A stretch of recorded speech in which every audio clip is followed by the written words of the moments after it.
Before we pray, let us slow our hearts and listen carefully to God's word.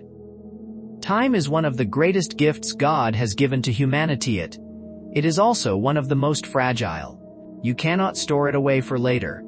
You cannot borrow it from tomorrow. You cannot purchase it back once it is gone. Money can be lost and earned again. Possessions can be replaced. Opportunities may return. But a single day spent is gone forever. Gone. That is why time feels so precious and why everyone longs for more of it. Yet no one, no matter how powerful, has the authority to add even one extra hour to the span of their life. Time does not wait for your schedule. It does not pause for your convenience. It keeps moving, whether you are prepared or not. In many ways, time governs you more than you govern it. And because of that, countless hearts have whispered the same quiet regret. If only I had more time. You may have said it yourself, haven't you? If only you had more time to finish what you started. If only you had more time to mend a broken relationship. If only you had more time to rest, to learn, to grow, to travel. More time to invest in friendships. More time to sit with family. More time to seek God with deeper hunger and greater surrender. For many people, that sentence lives quietly in the background of their mind. They believe they will take their faith seriously later. They believe they will slow down later. They believe they will pray more later, forgive later, love more deeply later, make room for God later. But later is not something you control. Tomorrow is not a promise, it is a possibility. That is why Scripture speaks with such clarity and urgency. Proverbs 27:1 warns, "Do not boast about tomorrow, for you do not know what a day may bring." This is not meant to create fear, it is meant to awaken wisdom. Tomorrow is not an account you can withdraw from whenever you choose. One day can change everything. One phone call can shift your entire world. One diagnosis, one loss, one unexpected moment can suddenly remind you just how fragile life truly is. James echoes this truth even more personally in James 4:13-15. "Come now, you who say, today or tomorrow, we will go into such and such a town and spend a year there and trade and make a profit. Yet you do not know what tomorrow will bring. What is your life? For you are a mist that appears for a little time and then vanishes. Instead, you are to say, if the Lord wills, we will live and do this or that." What a sobering image. A mist looks real, yet it fades quickly. James is not telling us to stop planning. Is reminding us to stop pretending we are in control. He is calling us to humility before God, to make our plans with open hands, to live with hearts that are ready for whatever the Lord allows. There is a quiet tragedy when people only understand the value of time at the very end. Many spend decades chasing things that will not last, only to realize what truly mattered when it is almost gone. Often it is the hospital room, the funeral, the diagnosis, or the close call that teaches what thousands of ordinary days never could. In those moments, people do not beg for more money. They beg for more time. That is why Jesus spoke about readiness with such seriousness. In Matthew 24:44, he says, "You also must be ready all the time, for the Son of Man will come when least expected." Jesus is not calling you to live in panic. He is calling you to live prepared. There is a difference between getting ready and being ready. Getting ready is what people talk about when they plan to follow God later. Being ready is what happens when you walk with Christ, today faithful, obedient, surrendered, and awake. And it is in that posture of readiness that we now come to prayer. You stay ready when you keep short accounts with sin. You stay ready when your heart remains tender in prayer. You stay ready when you remain faithful even in the ordinary, unseen parts of life. That is why it helps to see your time not as something to spend carelessly, but as stewardship. God has placed days into your hands not to waste, not to fear, not to rush through, but to use wisely, intentionally, and faithfully. Every morning you wake up is a gift. Every breath is mercy.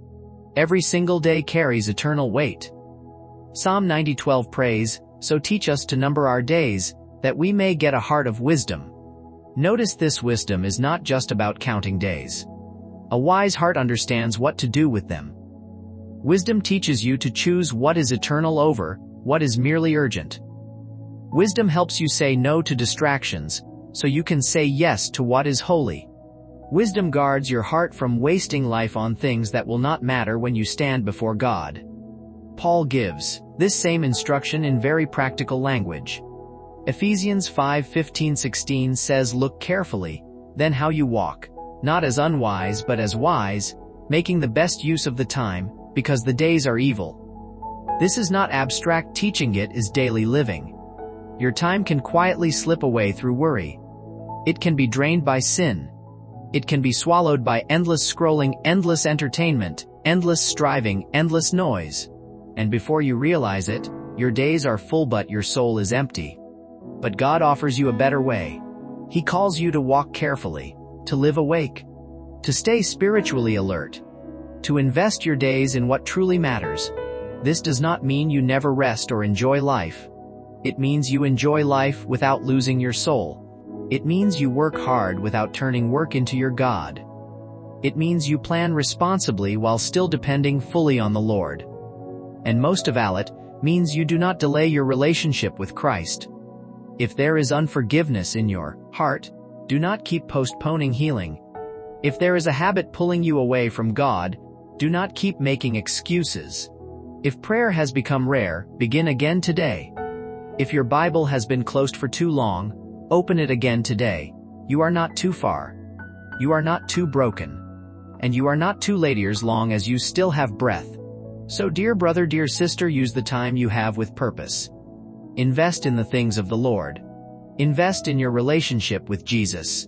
Love your family with intention. Bless others while you still can.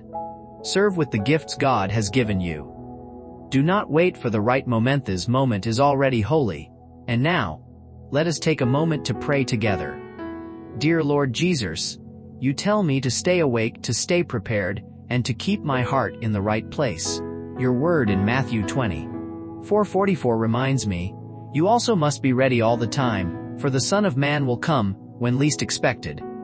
Lord, I confess that sometimes I live as if I have plenty of time. Sometimes I postpone prayer. Sometimes I delay obedience. Sometimes I tell myself I will get serious about you later.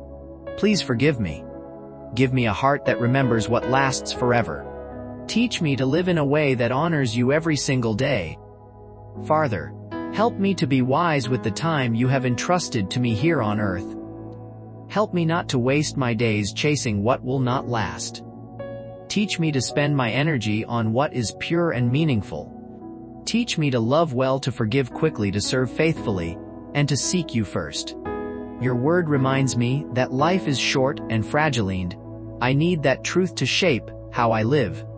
James 4:13-15 reminds me that I do not know what tomorrow holds, and that I must live with humility, always saying, if the Lord wills. So today, Lord, I place my plans, my time, and my future into your hands.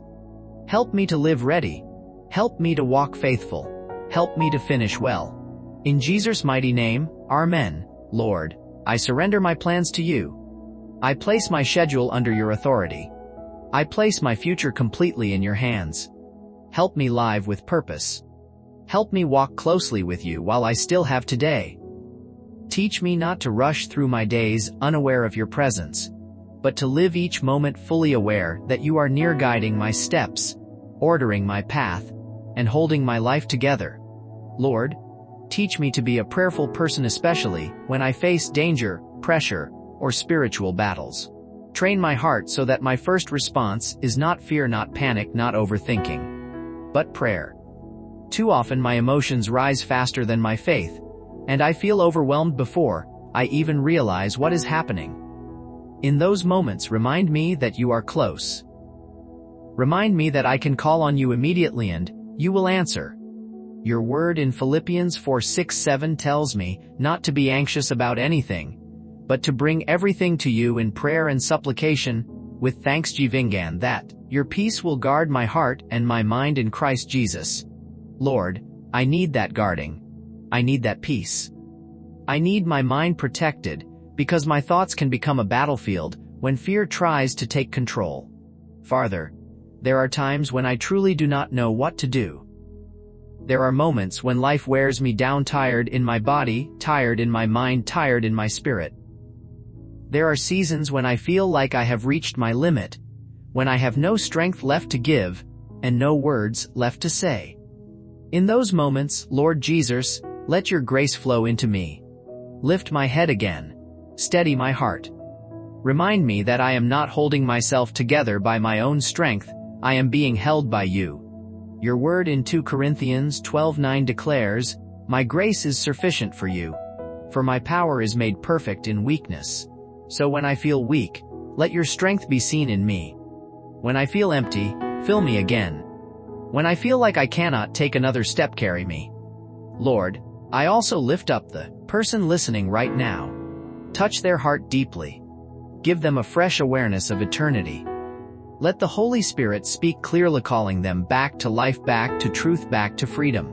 If there is sin that needs to be confessed, bring conviction wrapped in mercy. If there is compromise, bring clarity. If there is hidden pain buried deep within them, bring healing that reaches the root. Move us to repent. Move us to turn away from every form of wickedness. Draw us closer to you with a holy longing that cannot be ignored. Father, I pray especially for the one who feels like they are on the edge. The one who feels like they have hit rock bottom. The one who feels surrounded by the enemy and trapped by darkness with no clear way out. Lord, let your light break into their situation right now. Let hope rise again in their heart. Let peace settle where chaos has lived. Let them feel your presence even in this very moment. Your word comforts me in Psalm 121:7-8. The Lord will keep you from all evil, he will keep your life. The Lord will keep your going out and your coming in from this time forth and forevermore. I hold tightly to that promise, Lord. Regardless of what comes against me, I trust that you can keep me. Regardless of what the enemy plots, I trust that you can preserve me. You are not limited by what I see. You are not intimidated by what threatens me. Holy Spirit, help me keep my eyes fixed on Jesus Christ. Help me not to be distracted by the enemies in front of me or the problems around me. Problems can feel loud, fear can feel urgent, but your voice is greater. Your truth is stronger. Your presence is enough. Teach me to listen for you above the noise. Teach me to stand firm when pressure rises. Teach me to trust you not just when life is calm, but when the storm is raging. I choose faith over fear. I choose prayer over panic. I choose surrender over control. And I trust Yah with my time, my life, and my future. In the mighty and faithful name of Jesus, Amen. You are faithful, Lord, and your voice is stronger than every storm. When the winds rise and my emotions begin to pull me in another direction, teach me to look to Jesus. Teach me not to follow my feelings, but to follow my faith. Teach me to stand firm when pressure rises and everything inside me wants to retreat. Teach me to worship when it would feel easier to complain, to praise when it would feel easier to give up, to trust when I cannot yet see the way forward. Your word calls me higher. Hebrews 12:1 speaks directly to my heart. Let us lay aside every weight and the sin which so easily entangles us, and let us run with perseverance the race set before us, fixing our eyes on Jesus, the pioneer and perfecter of our faith. Lord, today I choose to look to you. I choose to lay aside what weighs me down. I choose to run this race with perseverance, not in my own strength, but in yours. I lay down bitterness that has hardened my heart. I lay down secret sin that drains my joy. I lay down guilt that you already paid for at the cross. I lay down distractions that consume my time and weaken my spirit. Lord, help me carry only what you have blessed. Help me walk lighter, freer, cleaner before you. Remove every weight that slows me down and every attachment that pulls me away from your presence. I do not want to live entangled, I want to live free. Jesus, you have all authority in heaven and on earth, so I place my hope in you. I place my trust in you, not in my feelings, not in my circumstances, not in my own understanding. You are steady when everything else shakes. You are faithful when everything else fails. You are strong when I am weak. Keep me ready, Lord. Keep me faithful. Keep me close to your heart. Let my life honor you not just in words, but in obedience, in humility, in love. Let my choices reflect my devotion. Let my days reflect eternity. Let my faith remain strong until the day I see you face to face. Blessed be your holy name. Worthy is the Lamb who was slain. All glory, all honor, and all praise belong to you forever. In your mighty and matchless name I pray, Amen. If this prayer has touched your heart, type Amen as a simple act of faith. Let it be a declaration that you are choosing trust over fear, obedience over delay, and Jesus over everything else. I pray that every blessing spoken in this prayer rests upon you knowing the powerful name of Jesus.